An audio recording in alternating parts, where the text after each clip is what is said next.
السلام عليكم ورحمة الله وبركاته.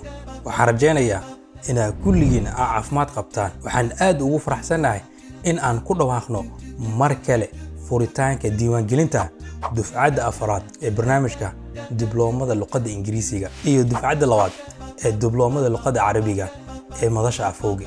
labadani dibloomo waxa aan ku bixinaa tababaro dhameystiran ee xirfadaha kala duwan ee luqadda sida maado lagu dhisay asaaska qofka, naxwaha, dhageysiga, akhrinta, ku hadalka iyo saxidda dhawaaqa ama codka. ardaydeena dufcadihii hore waxa ay muujiyeen sida ay ugu qanacsan yihiin habka waxbaristeena iyo tayada macallimiinteena. maanta online-ka wuu badan yahay laakiin dadku waxay aad uga niyadjabsan yihiin qof walba dad online wax ku baranaa online wax ma baranayo kuleeyahay. sababtan waxay ka arkeen waayo meelaha waqtigooda soconaynin oo calashaan waqti xadidan lahayn oo kale wixii laga yaabo inuu website-ka marar qaar hawada iska baxo kale. marka teamkiina aad iyo aad waa team lagu sii dhiiran galo in waxyaabo badan laga barto. inkastoo waqti hore jeclaa maadooyinka bixisa inaa kusoo bira haddana nafaasta jaanis u helay waaye waana la dhacay anoo hore u aaminsanaa dhanka YouTube kaga xirnaa. marka aad u bogaadinayaa waxaan leenahay ilaahay idin xafido dhammaan.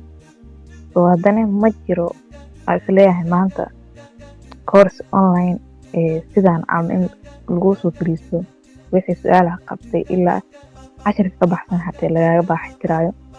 taasna waan igu bogaadinaa.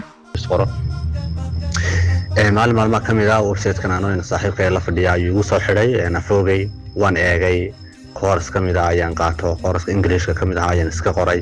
runtii yani isma lahayn course-kan oo kale ama yani website-kan oo kale ayaa ka jira social media. isma lahayn runtii kuwa badan oo Carab waan eegay, kuwa Soomaaliya waan eegay. ma arag wallahi sida looga shaqeeyay ee loo horumariyay website loo horumariyay runtii ma aan arag.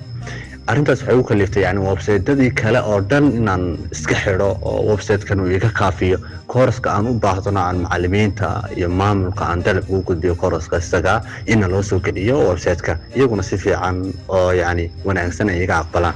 waxay ka warbixiyeen horumaro la taaban karo oo ku yimid xirfadooda luqadda iyo inay korortay kalsoonida ee isticmaalka luqadda markaasi ay baranayaan. waxyaabaha fintech hadda la tilmaami karo aan ka faa'iido xuquuqa horta awal ma jirin oo podcast iyo waxaas English ku baxay oo dhageysan jirin. laakiin koorsooyinka marka hadda aan qaatay waxaan bilaabay in podcast-iga aan dhageysto English iyo si normal ah oo akhriskiisa iyo wax lagu noqdo iyo faham qoto dheer ah oo ku saabsan maadooyinka ay qaadanayaan. waan ahaan ilaa 3 bareefad soo galay online hala ka qaatay. marka runtii bishaan isku bedelay anoo idinkan idin faalno nafsad ahaan waqti badan waa geliyay wixii hal xaraf ha ka dhigadaate waa qoray waa ku hadalkii xitaa wax badan isfahmay. dhageysigii wiligay aan maqalnaa barnaamijkan ku arkay oo markin dhahl qabanayo runtii foodo iyo baashaala u maleynay laakiin waqti aan sameey aad tijaabi hore ajaanibka inaad dhageysto way u adkeed. hadda waxaa bilaabay course kale oo aan civil engineer bartaa, course kale oo CAD iyo waxaas ku saabsan inaan ka qaato ajaanibtii codkiin aan la qabsado. waxaan ku kalsoonahay waxtarka koorsooyinkeena iyo tayada macallimiinteena. muddada isdiiwaangelinta iyo tirada ardayda aan qaadanayno waa xadidan tahay. isdiiwaangeli hadda si aad sare ugu qaado aqoontaada luqadda Ingiriisiga iyo Carabiga. faahfaahin dheer haddaad u baahan tahay nambarka WhatsApp-ka halkaani ayuu kaaga soo muuqan doonaa. inaa la xiriirtaan kula talinaya. mahadsanidin.